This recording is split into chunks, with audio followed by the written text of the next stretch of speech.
too many people died because of lack of action, lack of coordination, and some goofy laws that basically say there's not a clear distinction of when the federal government stops and when the state government starts.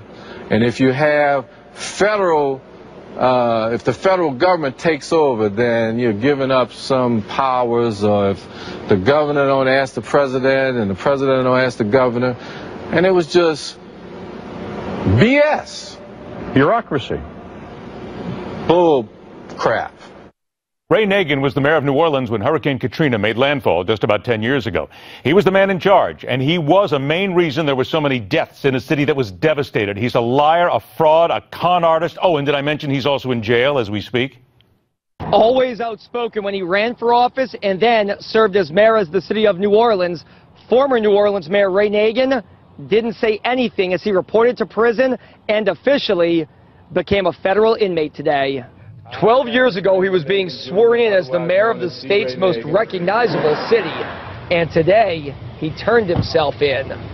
Ray Nagin is now a federal inmate and began serving his 10-year prison sentence at this federal facility in Texarkana, Texas. While he was in office, while he was showboating for the cameras, while people around him were jumping from rooftops, he was reaping the monetary benefits of his kickback schemes involving city contractors. Convicted on 20 of 21 counts of bribery, fraud, and money laundering. Ray Nagin's a type of political vermin that pollutes great cities like New Orleans, and the kind of charlatan who blames everyone but himself for the bodies floating in the water 10 years ago. Tip of the stench-ridden corruption iceberg that then, and to this day, blames people such as then FEMA Director Michael Brown for failing to do their job and save lives. Allowed to get away with his charges when people allowed Nagin to spout and spew without checking the facts. You did not have the authority to do it. There would have had to have been a radical change for you to do it. You were stopped cold. And again, Michael, politics are at the core.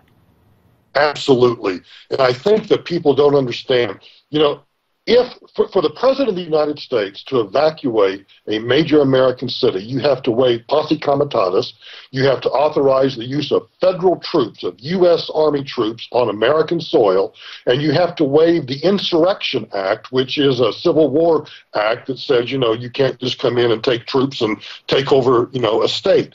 And so we didn't do that, and we had no authority to do that. Which leads us to the remarks this weekend passed from another empty-headed, racially motivated con artist who knows as much about what happened in New Orleans as Ronald McDonald knows about making gumbo. I also had the immediate feeling that if the people on the ground in New Orleans were white, things would have been different. The government would have acted faster. Well played, Lola Ogunaki. Forget that an African-American mayor was fleecing those people before, during, and after they were dying, just to take another slap at the white man for allegedly allowing black people to die. Another reprehensible and completely fabricated comment from a hack fraud who cut her hard-hitting journalistic teeth covering events like the Oscars, the Grammys, writing for Rolling Stone, and publishing hard-hitting articles for Elle and Glamour.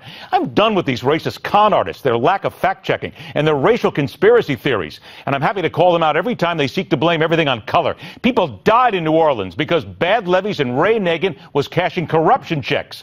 Oh, but don't let the facts get in the way of a good race card opportunity, Lola. Hey, get your next scoop. I hear Beyonce has a new line of lingerie that needs investigation. That's my opinion, telling it like it is.